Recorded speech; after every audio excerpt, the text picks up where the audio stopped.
धर्म की आड़ में धर्म के नाम पे लोगों की जेब से पैसे निकलवाना। वे कौन हैं? यानी कि वे बड़े बड़े ट्रस्ट बना रखे हैं। उन बड़ी बड़ी ट्रस्टों को बड़े बड़े टाटा बिरला चलाते हैं। उन बड़ी बड़ी ट्रस्टों को आप लोगों के नेता मंत्री चलाते हैं। उन बड़ी बड़ी ट्रस्टों पर आप लोगों की सरकार के कब्जे होते हैं।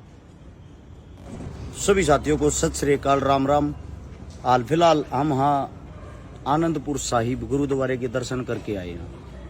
आप सभी साथियों को वो बता देता हूँ जो मेरे को फील होता है। इस वीडियो को गौर से पूरी सुनना और पूरी सुनने के बाद अपनी प्रतिक्रिया देना। मैं दावे के साथ कह सकता हूँ ये आंकड़े, ये बातें आप लोगों को कोई भी नहीं बताएगा। जो आनंदपुर साहिब है, आनंदपुर साहिब में गुरुद्वारे के अंदर हम आए, हमने दर्शन किए हैं।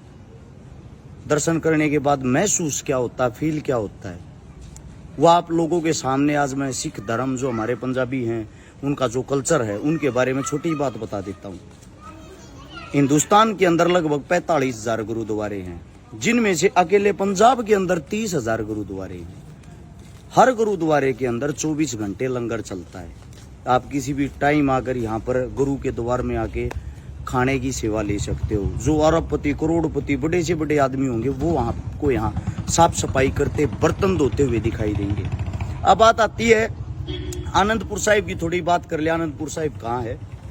सबसे पहले सिखों के जो 9वें गुरु थे, गुरु तेग बहादुर सिंह, उनकी जो माता जी थी, उनके नाम पे इस जगह का नाम सबसे पहले रखा गया था चक नानकी। फिर गुरु तेग बहादुर जी के जो खुद के बेटे थे गुरु गोविंद सिंह, उन्होंने इस नाम को बदलकर आनंदपुर साहिब किया था 1689 में। आप सभी साथियों को याद होगा गुरु तेग बहादुर कौन थे? गुरु तेग बहादुर वो थे औरंगजेब हिंदुस्तान के अंदर हिंदुओं की बहन बेटियों के ऊपर क्रूरता करता था, हिंदुओं की चोटियां काटता था, हिंदुओं की मूछें काटता था, जिसके बाद आप लोगों ने अपनी चोटियां रखनी बंद कर दी थी। सिखों के जो बाल काट के केस काटता था, एक क्रूर हत्यारा, उसका नाम था औरंगजेब, मुगल शासक।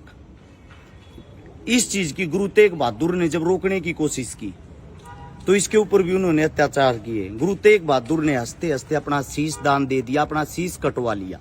आज भी अगर आप लाल किले के बिल्कुल गेट के सामने जाओगे, वहां शीशगंज नाम से गुरुद्वारा है। वो वही जगह है जहां गुरु जी का शीश काटा गया था, धड़ से अलग किया गया था। उन्हीं के एक शिष्य ने उस शव को उठाकर वहां से मुगलों से बचते बचाते अपनी जान पर खेलकर उस शव को उठा के लेके भाग के आया। सोनीपत के अंदर जब एंट्री की, बॉर्डर के ऊपर गांव आता है बड़ खालसा, उस गांव के अंदर उस शव को रख के और उन्होंने कहा हमारी जान बचाओ, हमारे पीछे मुगलों की सेना लगी हुई है। मुगलों की सेना जो उसका पीछा कर रही थी, वहां पे हमारे जितने भी जो गांव हैं दैया का, वे इकट्ठे हो गए। जिसमें से एक इंसान थे हमारे दादाजी, जिनका नाम था वीर कुशाल सिंह दैया। कुशाल सिंह दैया ने उस शव को देखा और अपने चेहरे को देखा, दोनों चेहरे एक जैसे थे। उन्होंने वहां लेटकर अपनी गर्दन अपने बेटों से कटवा कर अपना शीश उन मुगलों को दान दे दिया। मुगल उसको गुरुजी का शीश समझ गए, लेके वापस दिल्ली भाग गए और गुरुजी के जो भाई थे उनको गुरुजी का शव सौंप दिया गया, जिसके बाद यहाँ पर वो शव पहुंचाया गया। ये बात है 11 नवंबर 1675 की। गुरुजी का जो अंतिम संस्कार है वो यहाँ पे आनंदपुर साहिब में हुआ। ये सतलुज नदी के किनारे है। सतलुज वही नदी है जिस पे भगत सिंह, राजगुरु सुखदेव को जब फांसी हुई, उसके बाद सूखी लकड़ियों में और मिट्टी के तेल के साथ अंग्रेजों ने जलाने की कोशिश की थी। उसी नदी की मैं बातें कर रहा हूँ, उसी नदी पे है आनंदपुर साहिब। अब मैं आप लोगों को ये बताता हूँ यहाँ आकर हमें फील क्या होता है। सबसे पहली बात, सिखों को समझकर, गुरुओं को देखकर, दाढ़ी वालों को देखकर जो लोग उनको बदनाम करते हैं, जब इन्होंने अपना शीश त्याग दिया, इन्हीं के बेटे थे गुरु गोविंद सिंह, जिनके 4 साहिबजादे थे। छोटे छोटे बच्चों ने हमारे अपने हिंदुस्तान के लिए कुर्बानियां दी थी। एक अकेली सिख कौम के वे योद्धा, वे लड़ाके उन्हीं लंगरों की परंपरा को चलाते हैं और पूरे देश को खिलाते हैं। जहां देश के अंदर कोई भी आपातकालीन स्थिति होती है, वहां आपको सिख सरदार मदद करता हुआ जरूर नजर आएगा। अब बात आती है, आप लोगों को एक बात और बता देता हूं, मैं हर जगह, हर धर्म में बिलीव करता हूं, हर धर्म की जगह पे जाता हूं, मंदिर जाता हूं, मस्जिद जाता हूं, गुरुद्वारे जाता हूं, जहां भी 4 ईंटें लगी होती हैं, मैं उसको रीड करने की, पढ़ने की कोशिश करता हूं। हाल फिलहाल हम आए थे मंदिर से, कांगड़ा के पास जो मंदिर है। हिंदुस्तान के अंदर आप लोगों को थोड़ा गहनता से आज बता देता हूं, हिंदुस्तान के अंदर लगभग 3 लाख मस्जिदें हैं, 6,49,000 मंदिर हैं ऑन पेपर। ऑन पेपर से अगर बाहर की बात करें, हिंदुस्तान के अंदर 20,340 मंदिर हैं। हर 7 किलोमीटर पर आपको एक मस्जिद मिलेगी, किसी भी कोने में देश के में चले जाना। हर 3 किलोमीटर पर आपको मंदिर मिलेगा। हर 1.5 किलोमीटर पर आपको कोई चौक चौराहे की माता या कोई ऐसी चीज मिलेगी। आप सभी साथियों को सबसे पहले बता देता हूं हिंदू धर्म की। हिंदू धर्म के अंदर जो हमारे 20 लाख मंदिर आते हैं, उन 20 लाख मंदिरों के अंदर 2.5 करोड़ आदमी वे हैं जो उन मंदिरों से उनके अंदर बैठ के अपना रोजगार कर रहे हैं या अपना घर चला रहे हैं। गौर से इस बात को समझने की कोशिश करना, और फिर मैं आप लोगों की जो प्रतिक्रिया उसका जवाब दूंगा। 2.5 करोड़ लोगों के घर चलते हैं उस 20 लाख मंदिरों से। अब उन 20 लाख मंदिरों के अंदर जो 2.5 करोड़ आदमी बैठे हैं, मंदिरों का जब जिक्र आता है तो लोग क्या करते हैं, ब्राह्मणों को गालियां देनी या नाप शनाप बोलना शुरू कर देते हैं। लेकिन इसकी वास्तविकता क्या है? 2.5 करोड़ इंसानों में से मात्र 21 लाख, टोटल 21 लाख पंडित हैं जो उन मंदिरों के अंदर बैठे हैं। यानी कि उनसे अलग जो 2.25 करोड़ जनसंख्या है वो ब्राह्मण नहीं है, ना ही वे किसी जाति में बिलीव करने वाले हैं। उनका काम है एक धर्म की आड़ में, धर्म के नाम पे लोगों की जेब से पैसे निकलवाना। वे कौन हैं? यानी कि वे बड़े बड़े ट्रस्ट बना रखे हैं।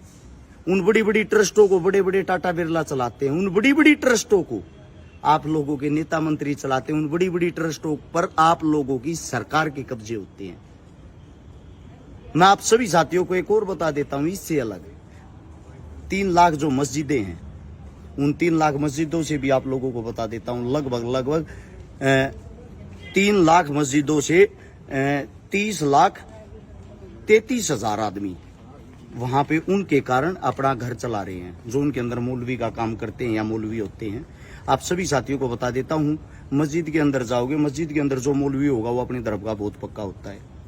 और जो हमारे गुरु हैं, गोविंद साहब ने जो सिखाया, गुरु तेग बहादुर जी ने जो सिखाया है, अपना जो सिख धर्म है, इन्होंने अपने धर्म को संभाला नहीं, मजबूती के साथ उस परंपरा को आगे बढ़ाया है।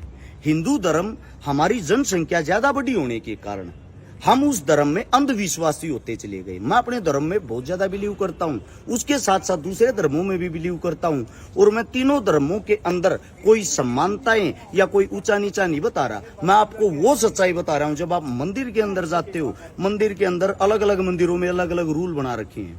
नजदीक से मूर्ति के दर्शन करोगे 5100 रुपए, दूर से मूर्ति के दर्शन करोगे 1100 रुपए, दूर से हाथ जोड़ोगे तो आपको शायद मुफ्त। अगर आपको लाइन में नहीं लगना, डायरेक्ट दर्शन करने 5100 रुपए। अगर आपको लाइन में लग के दर्शन करने तो हो सकता आपके दर्शन ना भी हो, यानी कि भगवान गरीब का भी नहीं रहा। उन मंदिरों के अंदर जो ये दलाली का काम करते हैं, आखिर वे कौन होते हैं? जो चंदा खाते आखिर वे कौन होते हैं? मैं आप सभी साथियों को बता देता हूं, हमारा धर्म बहुत अच्छा है। हमारे धर्म को अगर अच्छे तरीके से हम अंधविश्वासी ना होकर रियलिटी की बात करें, फैक्ट की बात करें, उनसे सीखें। ये चीजें इस मारे बना रखी हैं आप लोगों को। मैं मंदिर में जाता हूं, मस्जिद में जाता हूं, गुरुद्वारे में जाता हूं, लेकिन कुछ मांगने के लिए नहीं। आज आप लोगों को बता भी देता हूं, मैं किसी मंदिर का फोटो डाल देता हूं तो ये कहते हैं छकारा आ गया औकात पे, तू तो भगत सिंह और अम्बेडकर साहब को पढ़ने वाला था, अब क्या हो गया? अम्बेडकर साहब को फॉलो करता हूं, भगत सिंह जी को फॉलो करता हूं, लेकिन मंदिर, मस्जिद, गुरुद्वारे, इन चीजों को भी मैं फॉलो करता हूं। लेकिन मैं अंधविश्वासी नहीं हूं, यानी कि जो झूठी बातें होती मैं उसमें बिलीव करने वाला नहीं हूं। मैं हर तरीके से हर चीजें सीखता हूं। अब गुरुद्वारे से हम ये सीख लेके जाते हैं, इंसान कोई छोटा बड़ा नहीं होता। हमारा कर्तव्य है एक दूसरे की हेल्प करना, मदद करना। हम अगर अपने घर में डेली 50 आदमियों को खाना खिला दें, ऐसा हो सकता है? शायद किसी का घर ऐसा नहीं होगा। अपने बच्चों को ही रोटी पानी दे दे, वही बड़ी बात है। और गुरु की संगत में तो लाख का भी पता नहीं, 2 लाख का पता नहीं, फिर भी मजबूत और अड़ी के साथ ये खड़े रहते हैं, ये लड़ते हैं, ये जुनूनी है। इसीलिए मैं आप सभी साथियों को ये बताता हूं, जो हमारा हिंदू धर्म है उसके अंदर भी अगर हम अपने सोचो, इन 20 लाख मंदिरों को अच्छे तरीके से चलाएं। 20 लाख मंदिरों के अंदर लंगर चले, मात्र 2% मंदिरों के अंदर लंगर चलता है। 98% के अंदर नहीं, मात्र 1% मस्जिद के अंदर लंगर चलता, 99% के अंदर नहीं। अगर उन्हीं चीजों के अंदर भी लंगर चलता हो तो शायद रोड पर मंदिर के बाहर बैठे आपको भिखारी नजर नहीं आएंगे, मस्जिद के बाहर बैठे आपको भिखारी नजर नहीं आएंगे। अगर उन्हीं मंदिर उन्हीं मस्जिदों के साथ साथ जो वे ट्रस्ट खुली हुई हैं, वे ट्रस्ट हॉस्पिटल और स्कूल भी अटैच कर दें, शायद उन लोगों का भगवान में और ज्यादा विश्वास हो जाएगा। और वो जब पढ़ेंगे, हमारे बच्चे जब आगे बढ़ेंगे, वो अपने बच्चों को भी यही सिखाएंगे, पास वाले माता के मंदिर में जाना, हनुमान जी के मंदिर में जाना, उस पीर पे जाना, उस मस्जिद में जाना, क्योंकि उनका विश्वास इसलिए हो जाएगा, उनको जो शिक्षा मिली है वो मुफ्त मिली है और उसी मंदिर या उस मस्जिद के नाम पे मिली है। इसीलिए मैं हर जगह सीखता हूं। जो लोग जो घरों में बैठे रहते हैं, जो कुछ भी बक देते हैं अनाप शनाप, उनको मैं एक बात बताता हूं। मैं भगत सिंह को पढ़ता हूं, भगत सिंह को पढ़ने के बाद भगत सिंह नास्तिक क्यों थे वो पढ़ना। अंबेडकर साहब ने किसी मंदिर का विरोध नहीं किया, कभी कोई ये सोचता उसने मंदिर मस्जिद या किसी धर्म का विरोध किया। उसने ये बोला है, मैं किताबों में हूं, मुझे पढ़ो, मुझे ग्रहण करो, तभी तो आप लोगों को पता चलेगा।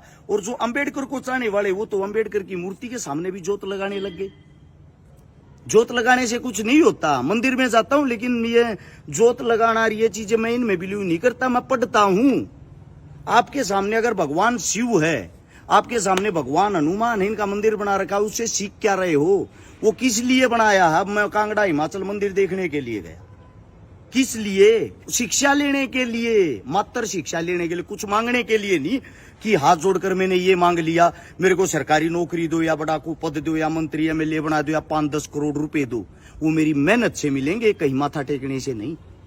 वो आपको शिक्षा देता है, उस शिक्षा को अपने जीवन में धारोगे, धार कर उन जैसे बनोगे, तब आप ऐसे होगे जैसे सिखों ने करके दिखाया है। गुरु गोविंद सिंह जी, गुरु तेग बहादुर जी ने जो रास्ते दिखाए थे, उस रास्ते पर चलाकर इन लोगों ने इस देश के लिए लंगर लगा रखे हैं। मात्र 2% सिख हैं हिंदुस्तान के अंदर।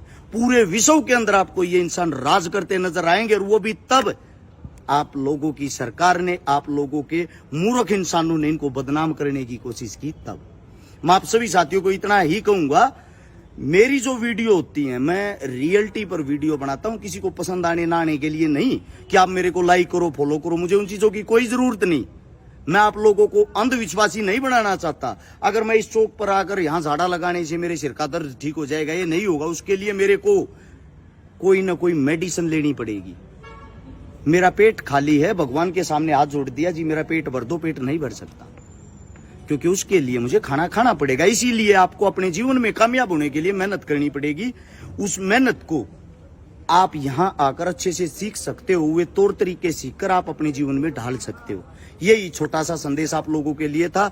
और मैं सलाम करता हूं, सलूट करता हूं सिखों को, सरदारों को, जिन्होंने अपनी इस परंपरा को जीवित रखा, अपने गुरुओं की परंपरा को जीवित रखा। आप गुरुद्वारे के अंदर आओगे, यहाँ ऊपर चढ़ोगे, यहाँ ये नहीं है कि कोई भगवान बैठा है और वो आपको तथास्तु करेगा और आप बड़े इंसान बन जाओगे। यहाँ आपको ढाल, तलवार, खड़क, वे चीजें दिखाई देंगी जिन चीजों से वे हमारे हिंदुस्तान के लिए लड़ते थे। अपने बच्चों को भी ऐसे बनाओ, अपने बच्चों को भी ये चीजें सिखाओ। आप सभी साथियों को नमस्कार, धन्यवाद, जय हिंद।